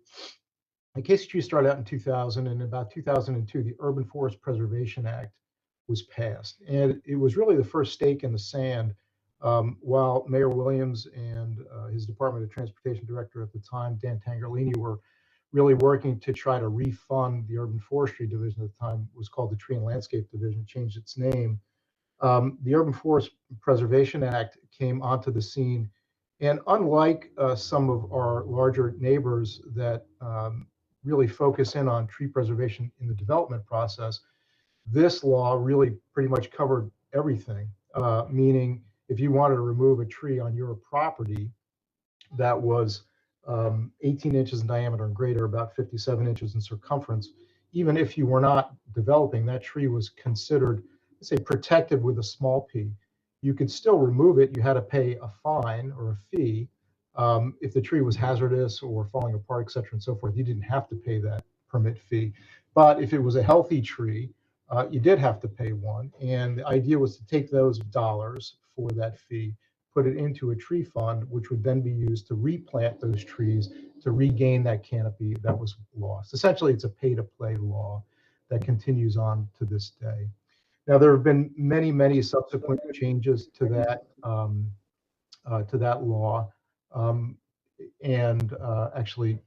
Well, okay, we can move on to that slide in a minute. There have been many changes to that law over time. If you want to go back one slide. But whoever the person is who's changing the slides for me, I apologize. We're going to have a little bit of a bingo here on this one because a couple of those were. Yeah, which slide do you want? And Mark, we're getting tight on time, so you really need to. I'm going to accelerate. What slide do you want to be on? You can just leave it here for brevity's sake. Anyway, so really to summarize all of that, back in 2006, Casey Trees asked itself, so we had all these great laws and things were working out real well and moving forward, but the question was, what's the real goal? What are we trying to achieve? We've got these protections for trees. Things are starting to really kind of move forward in a lot of different ways. And we said, well, we need to establish a goal, kind of like what we're talking about here for the COG region. And so in 2008, we launched that goal. And I think this slide is really emblematic of what happened during that time frame. We were unable to get the District of Columbia to follow suit in 2008, but we launched our goal. And you can see now those orange lines are reflective of the number of trees that need to be planted, would need to be planted to get to the goal year of 2035 that Casey Trees set in 2008. And you can see the blue lines are the number of trees that were planted. The number of trees that were planted by the district government, Casey Trees, and other folks. However, you can see that number move up quite dramatically after that goal was set. I think it's pretty clear. Now, in 2013, under the leadership of Mayor Gray, he said, well, I think it's time for the city to establish its own goal too, which was fantastic. And they vested the goal that we had set. Instead of the goal year being 2035, the goal year for the district, which is in their climate energy plan, was 2002. So you can see the orange bars, which are the number of trees to get to that increase, and so did planting increase over that time frame to achieve those goals and objectives. Now, Jeff, to get to your question about brevity, the current tree law is now being looked at to reduce the size of the protected trees from the current 14 inches in diameter or 44 inches in circumference to 25, which is 8 inches. We're trying to protect more trees. Even at that level, it's still only protecting 20% of the district's trees. Right now, we protect about 15%. And so we continue to work to advance that law, to protect more trees and to plant more trees over time. Next slide, Jeff. And just keep going. We'll skip this to try to keep us on track here. Next slide.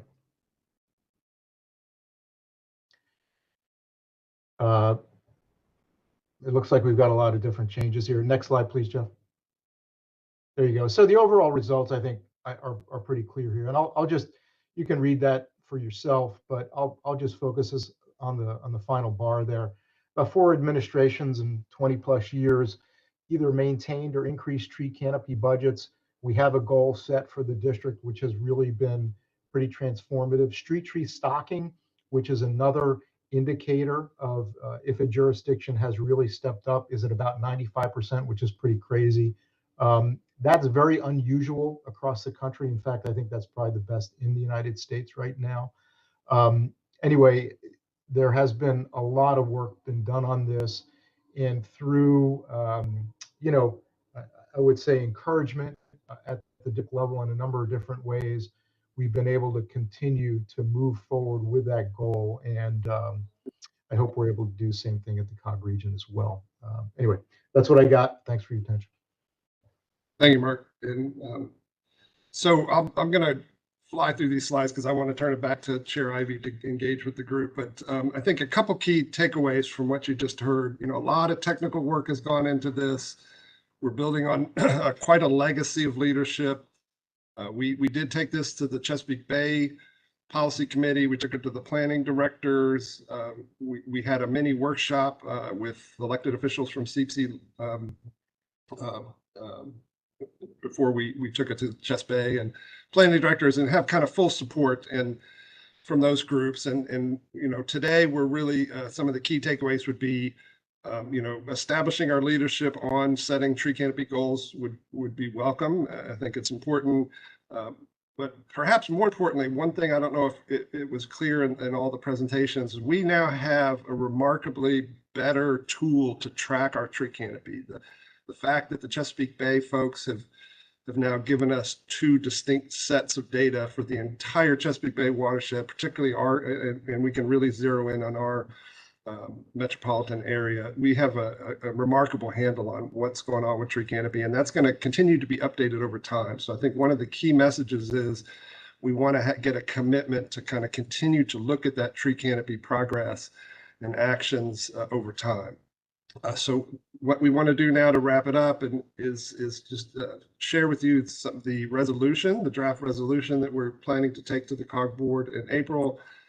If you could just go to that resolution slide, Tim.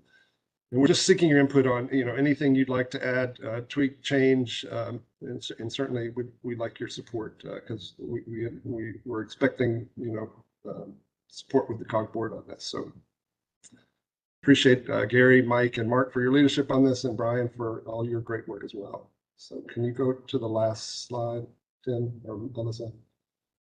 There you go.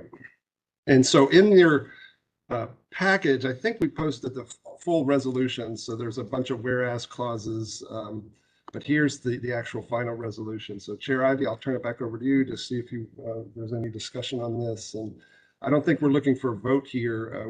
We're really just looking for your input. No, this is really a great presentation. I really enjoyed it. And of course, Gary, particularly got to give you a shout out for pointing out how Prince George's County has been such a leader when it comes to trees. So thank you for that. And also just love hearing about, guess it was former Mayor Anthony Williams who said, you know how you're taking care of your people based on taking care of your trees, something like that. And there's a lot of truth in that. So are there any comments? Does anybody have anything to say about this goal, the 50% tree canopy goal? Yes. Cindy. Thank you. A couple of things about the resolution. So 50% is essentially no net loss, correct? Because it's 49 point something now. And if so, do you want to say that? Because it gives a different feel to it, shall we say. That's one suggestion. The second, while you're thinking about that, the second suggestion, second question is in the last part, the regional goal and supporting target goals. By supporting target goals, I assume you mean the interim goals and the sector goals. I don't think they need to be spelled out, but I just want to make sure that's what that meant.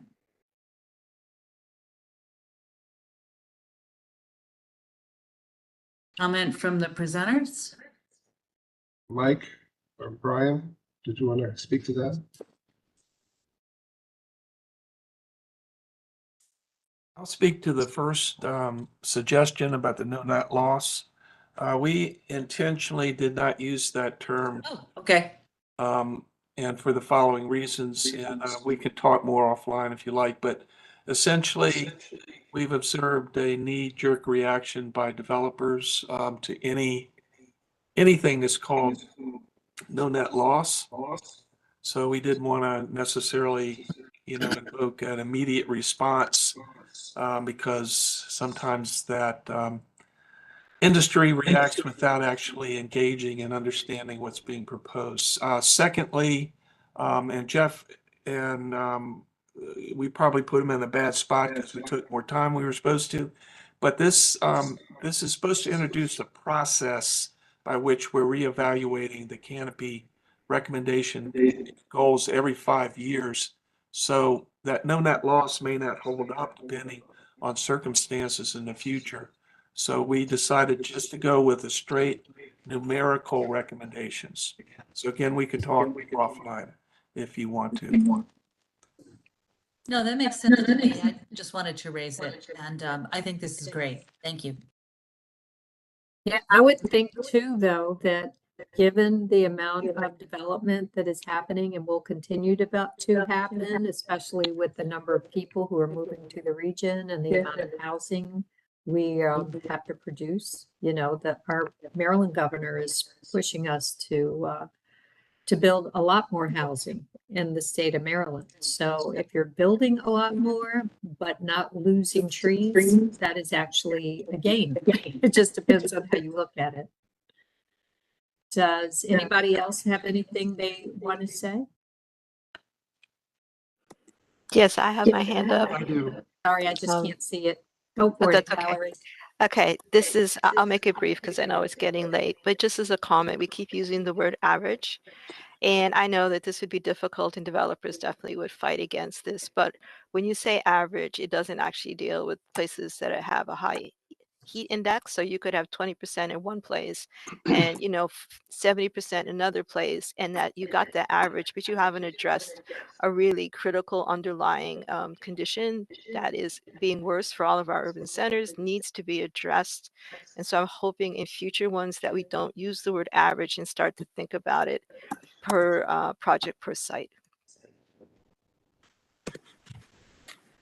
There Can I was ask a something, question too? maybe, yeah, there was something in here though that spoke to that as far as different areas, what their goals should be in order to meet this. Yeah, one thing to point out as Michael pointed out, I flew through those last slides. So again, one of the main things to think about here is the regional goal, the COG board action. COG's involvement is really focused at that regional level, the 50%. We also, I think, want the board to understand that we want to track the canopy over time, given this access to this new data that will come about every 5 years. When it comes to the local land use, the local, land use types, density, et cetera, I think there's a recognition that that's really not COG's jurisdiction. That's really, we need to understand there's local variability, local needs. They're different in Prince George's County versus, DC versus City of Alexandria. So just wanted to be sure it's clear that we're not asking the COG board to get directly involved in that kind of local land use density type piece of this. Good point. And Randy has his hand up. Yeah, thank you. Tim, could you go back to slide 8, please? I just want to make a point that I think really mitigates for including a no net loss component to what you propose to the COG board. On this slide, if you look at it, there are 14 jurisdictions. If you lump Arlington County with the bottom 6, basically you have 2 distinct groups. One is a group of 40,000 acres or less. The other is a group of 200,000 acres or more. For the smaller jurisdiction group, the range of tree cover is a lot smaller. It tends to be low 20s to just a hair over 40%. For the big county group, the range of tree covers is from mid 40s up to, for Charles County, almost 68%. For the 4 big counties that already have over 50% tree cover, for them, if they see this this policy come out, they've got a lot of room to reduce tree cover, and that would have a big influence on the ability of the region to get to 50%. Again, because of the relative sizes, for every percent drop in a big county, you'd need at least 5% increase for the smaller jurisdictions. So I think just from a simple math perspective, recognizing that you have this real bimodal distribution, homogenizing it into a single 50% goal kind of smushes things out in a way that could be counterproductive. I think there are 2 solutions. One solution is to have separate goals for the 2. The other solution is to basically say we're looking for 50% for the entire region, but no net loss for any counties, and that helps you get there. I could say a lot more, but given the time, I won't. Thanks.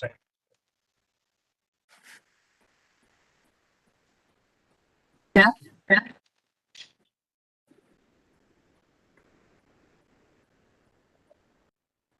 I didn't know if you had something to add to that. We are coming to the end of our time. Yeah, that's a really good point, and I don't know the solution right here at this moment on how to navigate that. Be interested in suggestions from the panel. We are running out of time, but I think the second to the last slide addresses where we want to go eventually over, I guess it's the next 25 years with this. Again, the way that we're viewing this process is not the resolution, but the tree canopy goal recommendation. Slide 36, I think, is what we're talking about.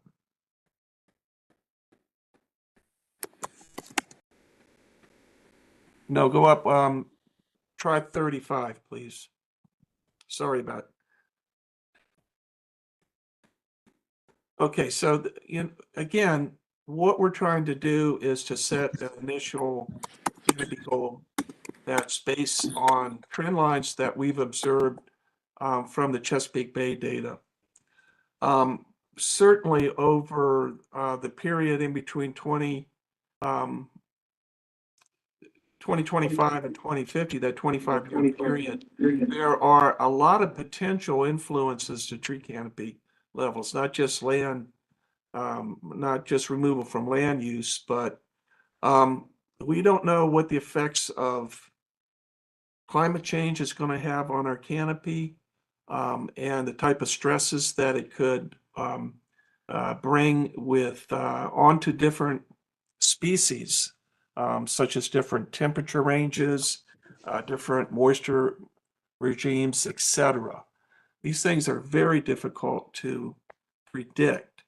So what we wanted to do is to establish a process by which every 5 years we're examining that Chesapeake Bay data and coming up with different recommendations on how to manage the resource, how to bring this conversation to COG circles and local government circles once every 5 years, instead of it letting set on a shelf until 2050.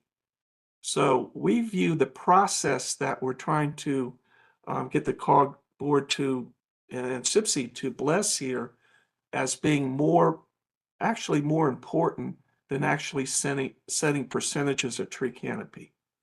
And because of that difficulty and because of the uncertainties that the future could bring. Now, we all think, well, there's going to be losses. We don't know that. None of us know that.